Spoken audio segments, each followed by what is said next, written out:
출발 새 아침.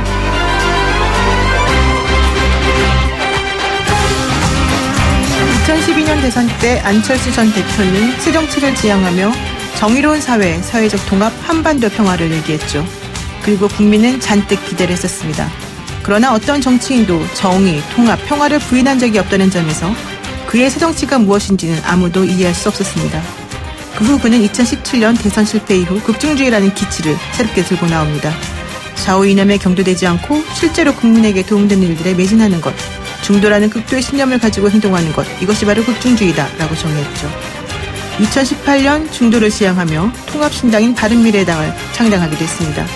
그러나 대중은 그가 말하는 극중주의가 무엇인지 알지 못했고 안철수는 또다시 실패했습니다. 대한민국에는 크게 보수, 진보, 그리고 중도층이 있습니다. 중도가 캐스팅 보트라는 것은 두말할 필요가 없죠. 문제는 그 중도를 잡기가 쉽지 않다는 겁니다. 중도를 표방했지만 실패한 바른미래당, 엄청난 내분으로 몸살을 앓고 있는 현재 바른미래당의 바른미래는 무엇일까요? YTN 라디오 노영의 출발 새 아침, 지금부터 시작합니다.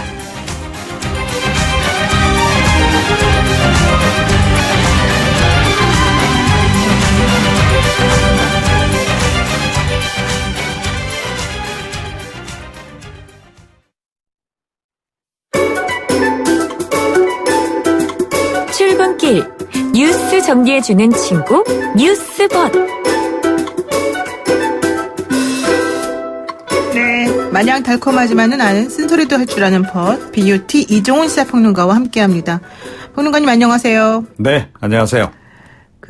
더불어민주당이 공수처 법안을 우선 처리하겠다 이렇게 입장을 밝혔습니다. 네, 이 더불어민주당이 어제 이 검찰개혁특별위원회 3차 전체회의를 열었습니다. 이 당내 회의고요.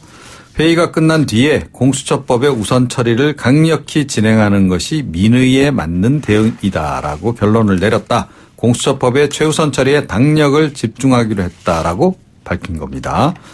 이 주말 여의도 집회 참가자들이 공수처법 처리를 굉장히 강력히 요구를 했죠.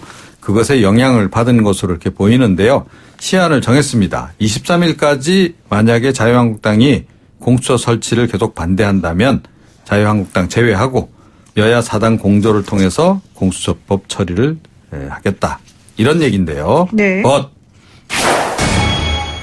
다른 야당들도 녹록진 않습니다.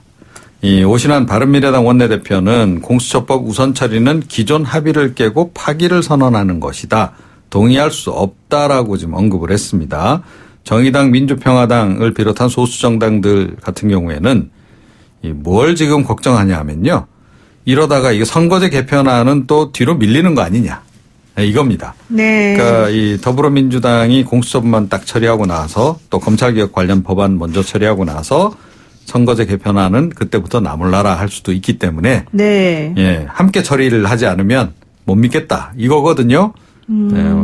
빅딜이 과연 이루어질 수 있을지 지켜봐야 할 것 같습니다. 지금 공수처 법안은 자유한국당이 원체 반대하고 있는 것이고 결과적으로 이게 성공하기 위해서는 야3당의 협조가 절대적일 텐데요. 그렇죠. 뭔가 조금 당근 같은 게 있는 건가요? 여당 입장에서? 그러니까 선거제 개편안이 이제 당근이라면 당근이랄 수 있는 거죠. 예, 당근인데 문제는 그거를 처리하기가 쉬운가 하는가요? 강행 처리하면 할 수도 있겠죠. 아, 네. 그렇군요. 이게 23일이면 얼마 안 남았는데 잘 될지 모르겠습니다. 기대를 한번 해보겠습니다. 그리고 청와대가 주 52시간제 보완책을 밝혔다. 이건 무슨 말입니까? 네. 황덕순 청와대 일자리 수석이 19일 날 언론 브리핑을 가졌습니다. 이 자리에서 입법을 통한 해결이 원칙이지만 어느 시점에 가면 행정부가 판단해야 한다. 12월까지 가면 너무 늦다라고 언급을 했습니다. 네. 지금 이제 관련 법안이 이제 국회에서 지금 논의 중인 상태인데 그게 만약에 길어질 것 같으면 11월 중에 정부 차원에서라도 보완책을 내놓겠다.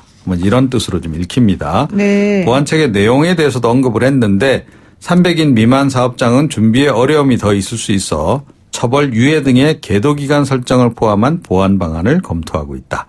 처벌 유예와 계도기간 이 두 가지가 핵심이 되는 것으로 이렇게 이제 보입니다. 네. 국회 환경노동위원회도 이제 국정감사가 끝나고 했기 때문에 곧바로 이 탄력근로제 재협상에 나설 것으로 보이는데요. 더불어민주당은 탄력근로제 단위기간을 현행 3개월에서 6개월로 확대하자 이런 입장이죠. 또 네. 이제 아무래도 이제 새해부터는 중소기업에게도 이게 적용이 되니까 그거를 조금 이제 유예를 하자는 이제 이런 입장인 반면에 자유한국당 쪽에서는 그것만으로 부족하다. 탄력 근로제뿐만 아니라 선택 근로제 등 유연 근로제 전반을 노사 자율에 맡기자 이런 입장입니다. 그러니까 이 탄력 근로제 단위 기간을 6개월 이상으로 아예 확대하거나 현행 1개월로 규정되어 있는 선택 근로제 정상 기간을 함께 늘리자는 얘기고요. 계도 기간을 부여하는 부분에 대해서는 여야가 대체로 공감을 지금 하고 있는 상황인데 글쎄요. 자유한국당도 그렇고 지금 더불어민주당도 그렇고 이게 아무래도 표심을 조금 의식을 하지 않을 수 없잖아요. 내년 총선도 다가오고 네. 또 중소기업 이 표 또 자유한국당 입장에서는 대기업 표가 이게 좀 의식이 되니까 지금 약간 좀 힘겨루기를 하고 있는 것으로 그러니까 지금 보입니다. 52시간제 보완책을 얘기하는 이유가 52시간제를 그냥 일방적으로 계속해서 지금까지처럼 하려고 했더니 여러 가지로 작업 환경에 부담이 많다는 거잖아요. 네, 그렇습니다. 대기업은 이미 시행 중인데 약간 네. 이제 좀 힘들다 이런 이제 소리들이 좀 나오고 있고요. 네. 그거보다 지금 더불어민주당이 지금 가장 우려하는 거는 중소기업들. 중소기업으로 이게 이제 확장이 되니까 네. 이 적용이 중소기업들이 좀 많이 힘들어하잖아요. 그렇죠. 대기업보다는 아무래도 더 부담스럽겠죠. 네, 그래서 그런 겁니다. 네. 이게 잘 될지 잘 모르겠네요. 자, 그리고요. 멧돼지에서 아프리카 돼지열병 바이러스가 또 검출이 됐는데 네. 이번에는 고병원성 조류 인플루엔자 바이러스도 같이 나왔다. 이거 무슨 말입니까? 예. 첩첩산중이네요. 그러게요. 그러니까 환경부 소속 국립환경과학원이 지난 18일에 연천군에서 또 발견한 멧돼지 폐사체에서 시료를 채취해서 분석해 봤더니 네. 양성이더라라고 이제 어제 밝힌 겁니다. 그렇죠. 지금 민통선 이번에는 남쪽 바깥으로 3km나 떨어진 지점에서 발견이 된 겁니다. 이건 처음 발견된 거고요. 네. 모두 지금 10마리째 지금 이제 발견이 되고 있는 상황인데 지금 멧돼지도 걱정인데 이런 와중에 또 지난 15일에 충남 아산 그 곡교천 주변에서 채취한 야생조류 분변 시료 여기서 또 H5형 AI 바이러스가 확인이 됐다는 겁니다.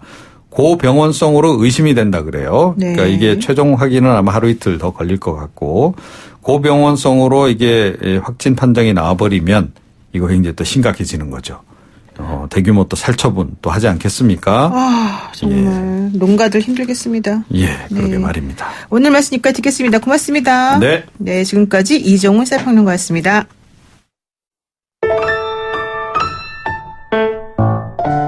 안녕하세요. 기상캐스터 박희원입니다. 1년에 4계절이 존재하는 것처럼 라디오 청취율 조사도 1년에 4번이 있는데요. 바로 지금이 그 청취율 조사 기간입니다. 청취율 조사 전화를 받으시면 나이와 사는 지역, 출퇴근 교통수단까지 너무 세세하게 물어서 당황하실 수도 있습니다. 걱정 마시고요. 이후에 즐겨 듣는 라디오 프로그램이란 질문엔 꼭 YTN 라디오 노영희의 출발 새 아침이라고 답해주세요. YTN 라디오 노영희의 출발 새 아침.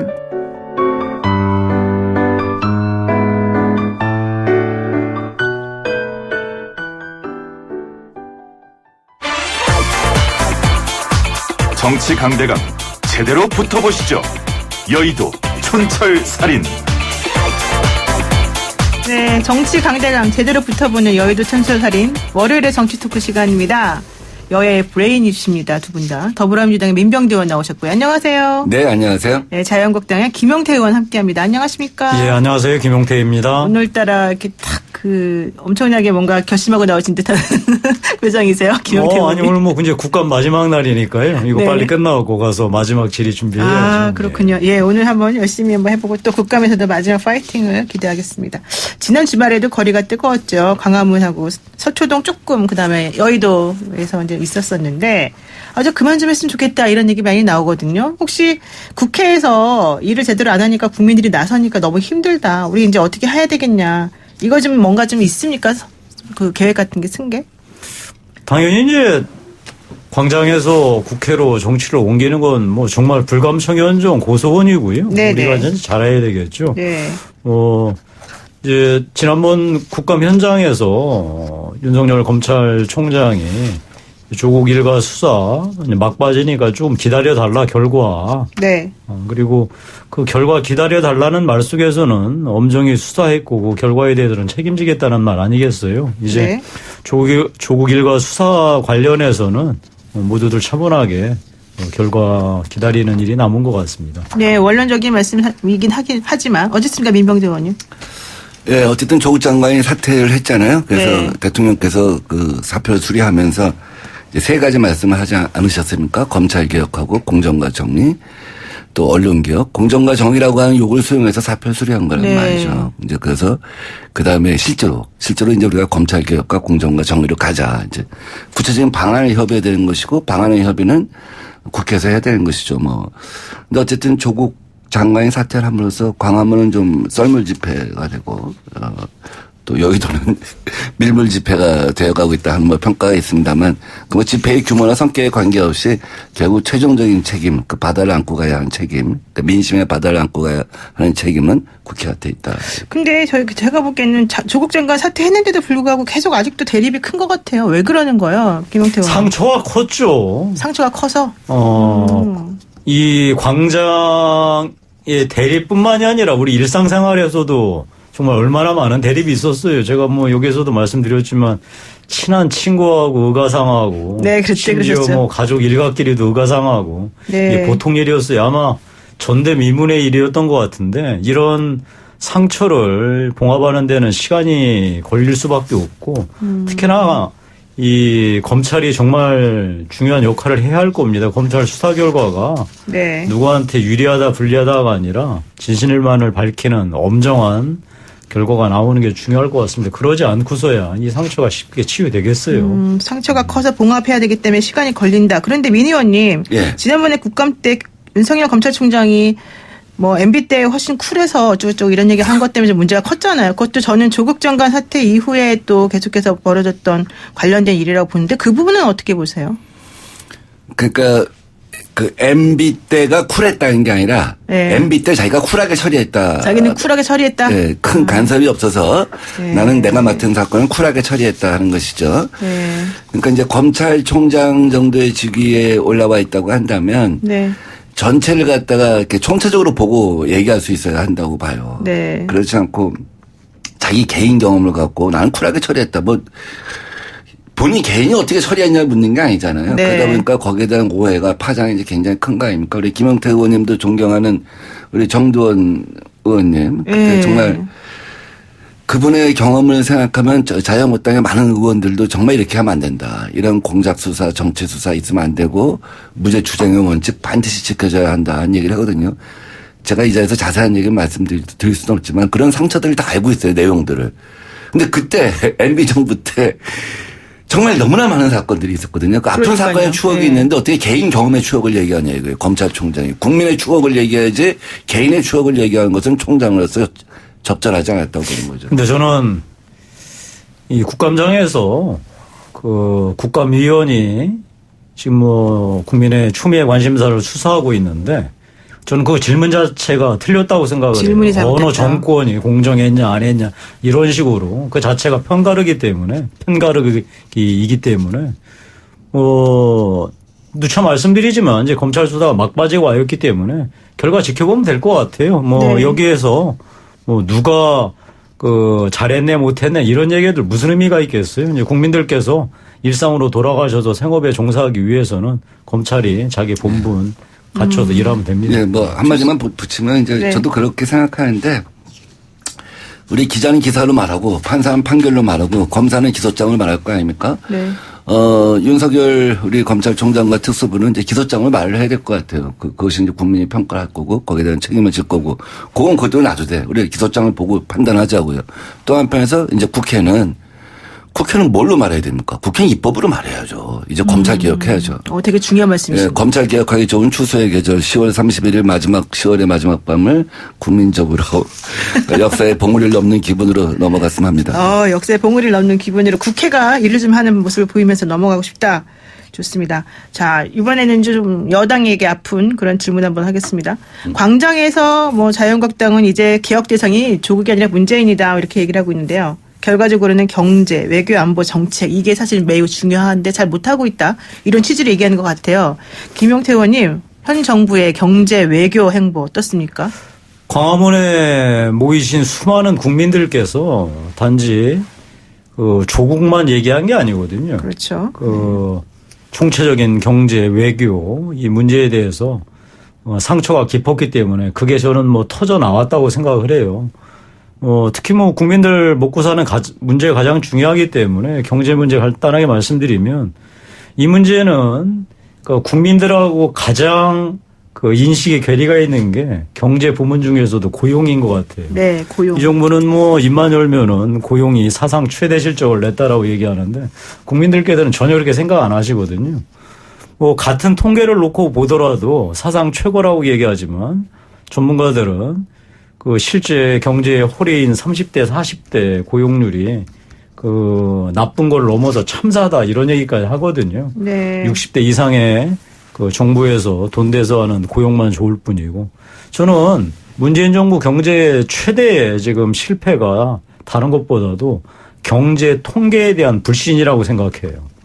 정부에서 경제 좋다고 백날 통계들이 돼도 발표해봤자 네. 그 통계 못 믿겠다.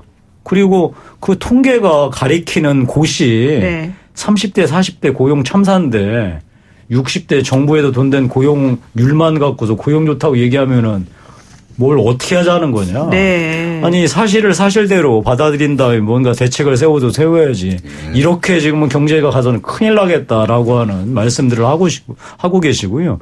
또 하나 그 2주 연속 대통령이 보여줬던 행보 중에 눈길을 끌었던 게 삼성전자 그리고 현대자동차 대통령이 가서 잘하고 있다.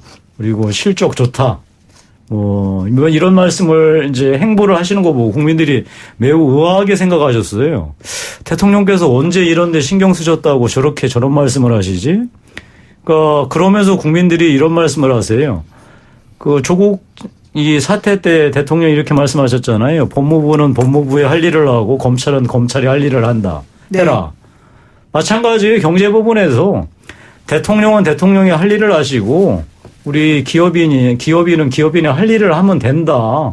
근데 왜 기업 현장에 나타나셔가지고 그런 말씀들을 하시느냐. 정말 뜬금없고 난데없다. 뭐 삼성전자 가서 이 엄청나게 설비 투자하시는 네. 거 좋다고 얘기하셨는데 네. 알고 봤더니 이 기흥공장인가요? 여기 송전탑 문제 하나 해결하지 못한 이런 얘기들 지적들을 하세요. 그래서 사실 대통령 정부가 해야 할 일은 그 송전탑 문제가 현행 법령에 의해서 해결이 안 되면 그걸 어떻게 해결할지 사실 해결책을 갖고서 이렇게 가셔야지 좋지 않았겠나 이런 지적도 있다는 거죠. 송전탑까지 얘기할 건 아니다는 것 같아요. 그래서 이 경제 불신을 초래한 이 부분에 대해서 정부가 사실을 사실대로 인정하고 대안을 내야 되지 않겠나 싶습니다. 네, 많이 기다리셨습니다. 민병대 의원님. 기본적으로 경제의 모멘텀을 갖다가 이제 새로 만들어야겠다 하는 생각을 갖고 있는 것이죠. 네. 얼마 전에 세계 지식 포럼에서 한국의 국제 경쟁력을 평가한 적이 있습니다. 2017년에 17위, 작년엔 15위, 네. 올해는 이제 13위까지 올라섰어요. 그렇게 올라서게 된 그 배경에 보면은 이제 인프라, 사회 인프라하고 재정의 건전성, 그리고 IT 등 기술 혁신성 뭐 이런 것들이 담보되어 있기 때문에 이제 가능하다고 보는 것이죠. 그래서 재정은 특히 IMF 총재가 새로 취임하면서 독일하고 한국하고 세 개 나라를 탁 꼭 집어서 재정 확대 정책을 더 펼칠 필요가 있다. 이런 여유 있는 나라들이 더 그런 지금까지 추진해온 정책들을 더 과감하게 펼쳐라 하고 이제 권유를 한 바가 있고. 세계 지식 포럼의 이제 평가를 보면 우리가 노동 문제에 대해서는 조금 기업 혁신 문제에 대해서는 조금 낮은 수치지만 사실은 이런 다른 부분에서 이제 앞서가 있는 거죠. 그래서 결국은 기업의 변화와 혁신이 굉장히 중요하다. 결국 세상을 바꾸고 일자리 창출하고 하는 것은 기업이겠죠, 당연히. 얼마 전에 불황 탈출이라는 책이 이제 한국에서 베스트셀러가 된 바가 있는데 거기서도 소득주도 성장이랄지 주 52시간제랄지 이런 방향은 맞는데 속도는 조절하면서 기업이 혁신할 수 있는, 변화할 수 있는, 기업가 정신을 보다 과감히 실현할 수 있는 그런 분위기를 만드는 게 필요하다 이렇게 얘기했는데 아마 그런 연장선상이 아닌가 싶어요. 뭐 지금 아마 이재용의 삼성하고 또 현대 같은 경우 대통령이 최소 지금 지난 몇 년 동안 한 5번에서 10번 이상 몇 만났던 번은 것 가신 같아요. 것 뭐 같아요. 뜬금없는 네. 일은 아니고요. 기업의 변화와 혁신, 세계적 기업에 대한 어떤 그 우리 지지와 격려 뭐 이런 의미가 담겨 있겠죠. 민주당에서 정경련도 방문하고 간담회도 열었고 그때 그 자리도 가셨잖아요. 그러니까 네. 지금 김영태 의원님 얘기하시는 것처럼 통계 뭐 수치 이런 것에만 국한된 사실 잘못된 그런 뭐 성장, 안정 이런 게 아니다라는 걸 지금 민주당 얘기를 하고 근데 싶어 하는 중요한 것 거는 같은데. 경제는 그 메시지인데요. 네. 뭐 정경련 갔었죠, 민주당 지도부가. 네. 근데 민주노총에서 한마디 하니까 바로 다음날 꼬리 내리고 뭐 그런 뜻이 아니었다. 그러니까 자, 이런 게 지금 현재 한국 경제의 최대 문제가 소위 자본의 과잉이 아니라 노동의 과잉이라는 거 아니에요. 과잉을 넘어서 아예 그냥 그 자기가 이 경제 주체의 모든 것이냐 노동이 그 주도권을 잡고 판을 치는데 이 부분에 대해서 정부가 균형 있게 무언가 방향을 잡고서 나가야 되는 그렇지 않다는 게 지금 모든 국민들의 이 생각이시고 우리 존경하는 민병도 의원님께서 세계 지식포럼 WEF 통계 얘기하시는데 그 통계가 가리키는 건 이거예요. 대한민국이 그간 경제 인프라를 잘 쌓아왔는데 지금 상황이 안 좋아질 조짐이 보인다. 바로 노동 문제 때문에 그래요. 그 부분에 대해서도 WEF 보고서에서 지적한 게 네. 한국 경제의 불확실성이 노동 문제에도 촉발될 수 있다라고 하는 걸 지적하는 것을 그러니까 같은 보고서를 보고서 어떻게 이렇게 달리 해석할 수 있느냐. 저는 그래서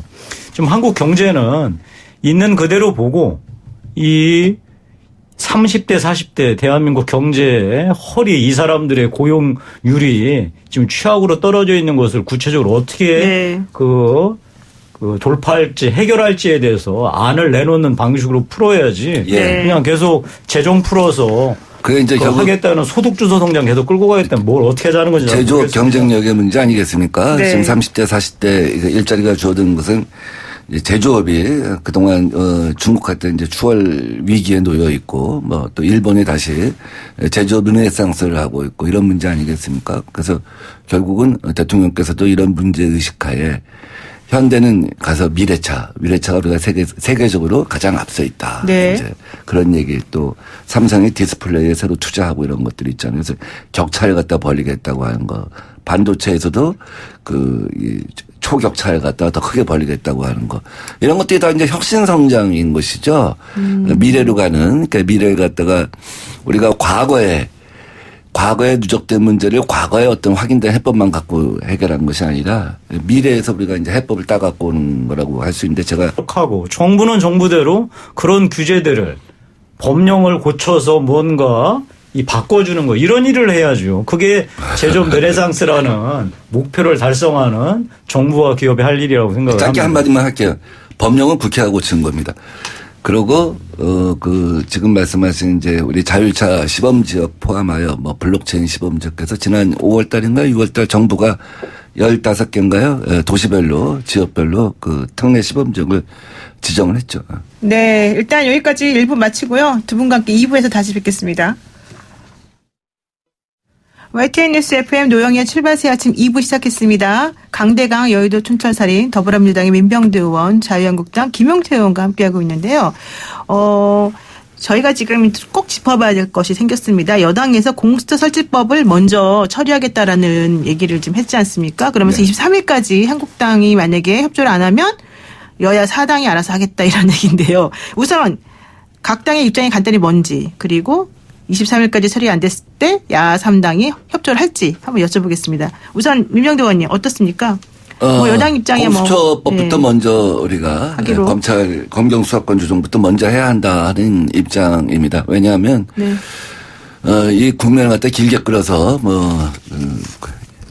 국민 모두가 바라는 검찰 개혁을 갖다가 제대로 하기는 어렵다고 보고 네. 이왕 국민들의 어떤 여론과 관심이 들끓었을 때 처리를 해야 한다는 입장입니다. 지금은 카운트다운에 들어갔다고 봅니다. 23일까지 지금 한국당이 이 부분에 대해서 성의 있는 자세와 협상을 갖다가 하는 태도를 보이지 않는다면 네. 다른 야당들과 함께 이제 29일부터 처리하겠다, 실행에 옮기겠다는 그런 입장을 갖고 있습니다. 네, 김용태 의원님 어떠세요? 한국당. 국회에서 논의하는 건 동의하지만 일방적인 처리는 당연히 반대고요. 검찰개혁에 누가 반대합니까? 그런데 공수처 설치가 검찰개혁이다라고 하는 등식에 대해서는 동의할 수 없습니다.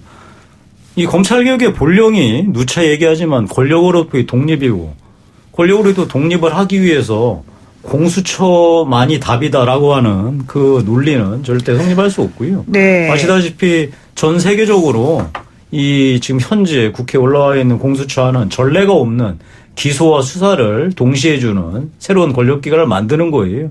이런 방식으로는 안 되고 그간 검찰에 보여줬던 잘못된 관행들을 고쳐나가고 권력으로부터 검찰을 제도적으로 독립시킬 수 있는 방안들을 만들고 뭐 논란이 됐던 검찰이 제 식구 감싸게 하는 거 이거에 대해서 철저하게 막을 수 있는 방안들을 만들어내는 것들을 국회에서 논의해 줘야지 무조건 답정너처럼 검찰개혁은 공수처다라고 하는 등식 만들어서 밀어붙이는 거 동의하기 어렵습니다. 그런데 잠깐만요. 그런데 원래 이재호 의원이 예전에 공수처 설치법안을 대표 발의했었고 원래 한국당도 조국 장관 사태 이전에는 공수처 법 자체에 대해서 반대하고 그러지는 않았던 걸로 보이는데 안 그렇습니까? 아니요. 저 이재호 예전에 의원이 발의했던 게 당의 공식 입장은 전혀 아니었고요. 아, 그것도 아니었어요? 이 공수처 관련해서 어떤 공수처에 대한 그 호불호를 얘기했던 게 아니라 권력으로부터 독립되지 못한 검찰의 문제점을 지속적으로 지적했고 특히나 검찰이 정말로 이 국민들의 인권을 침해하는 피의사실 공표 내지 별건 수사 이런 것들에 대해서 문제 제기를 했죠. 자, 이번에 여러 가지 문제가 드러났기 때문에 검찰개혁의 본령인 권력으로부터 독립을 어떻게 쟁취할지 나쁜 관행이었던 피의사실 공표나 별건 수사를 어떻게 제어할지 마지막으로 검찰의 제19 감싸기를 어떻게 제도적으로 막아낼지 이런 것들을 논의하면 됩니다. 그거에 대해 유일한 답이 다 공수처일 수는 없습니다. 검찰의 정치적 중립성. 지금 이제 검찰총장은 검찰총장 추천위원회가 이제 압축을 하면 대통령이 임명을 하지 않습니까? 근데 공수처, 공정수사처라고 하죠. 공정수사처는 야당이 2명, 여당이 2명, 법조계가 3명, 7명으로 구성되어 있습니다. 이 중에 2명만 반대하면 누구도 임명할 수 없습니다. 즉 야당이 반대하는 공수처장을 임명할 수가 없다는 것이죠. 그다음에 검사를 포함하여 수사관들 모두가 임기제입니다. 그러니까 어떻게 보면 현재 검찰총장과 관련된 그러한 어떤 현재 검찰 시스템보다 훨씬 정치적 중립성을 안정적으로 담보하고 있다는 것이고요. 수사권 기소권 문제는 이제 국회의원이랄지 고위공직자에 대해서는 수사권만 있고 이제 기소권은 현재 검찰한테 있는 것이죠. 또 한 번의 견제 시스템을 둔 것이고 반면에 검사, 판사, 경무관 이상급에 대해서만 우리가 기소권까지 갖는 것이죠. 왜? 지금 검찰들이 내부 감찰 제도도 불확실할 뿐만 아니라 자체 비리에 대해서는 수사를 하지 않지 않습니까?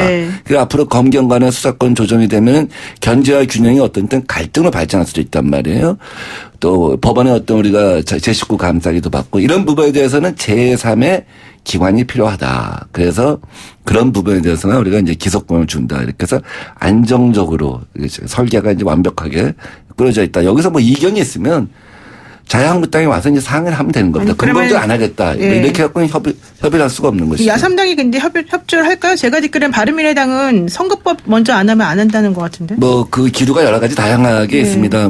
제가 다른 당의 의견을 갖다 제동할 수 없지만 물론 이제 현재 원내대표 지도부는 그런 생각을 갖고 있는 것이죠. 근데 정의당이나 또 대한연대 같은 경우, 대한정당 같은 경우는 먼저 처리할 수 있다 국민적 요구이기 때문에 다만 그래요? 담보를 받아내야겠죠. 선거법에 대해서. 근데 그것도 상당히 논의가 진척되고 있기 때문에 저는 10월의 마지막 밤까지는 처리할 수 있다. 그런데 이번 검찰개혁 논의에서 저는 정말 의아했던 게 왜 대통령이 검찰에 대한 인사권을 내려놓겠다는 말을 안 하는지 모르겠어요. 이 검찰이 권력한테 꼼짝 못하는 이유는 대통령이 청와대 민정수석 통해서 인사권을 행사하기 때문에 그래요.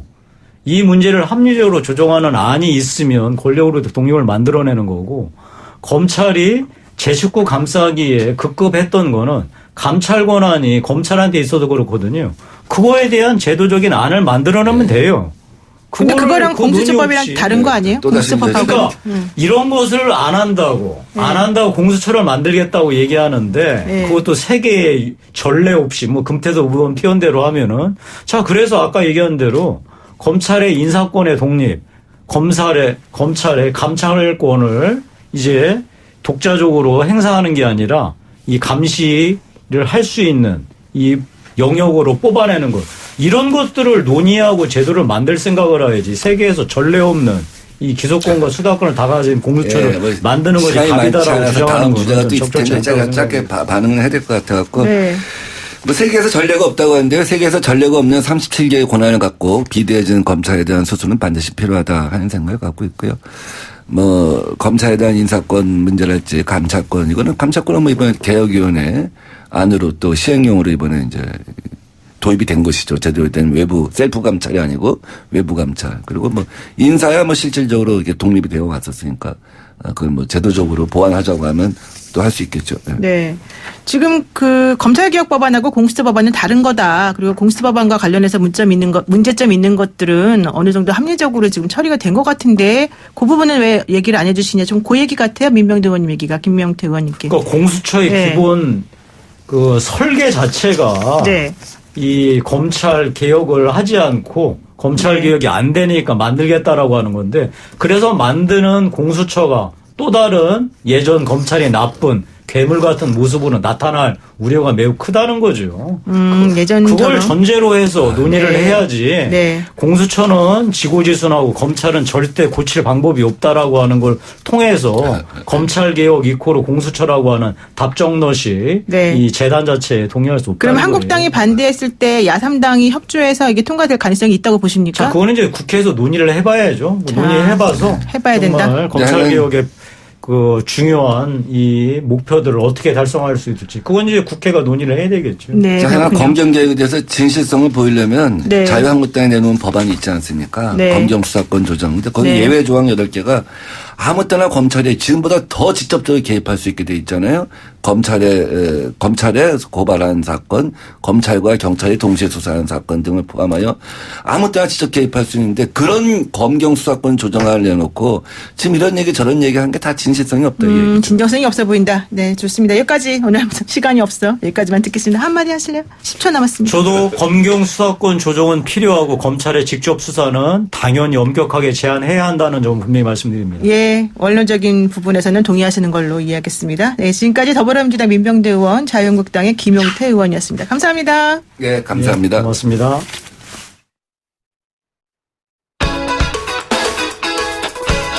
FM 94.5MHz YTL 라디오 노영의 출발 새 아침 함께하고 계십니다. 여러분 지금 청취율 조사 기간이고요. 혹시 전화 받으시면 오늘 아침에는 YTL 라디오 노영의 출발 새 아침 들었다고 꼭 말씀해 주십시오. 8시 뉴스 들으시고요. 8시 10분에 돌아오겠습니다.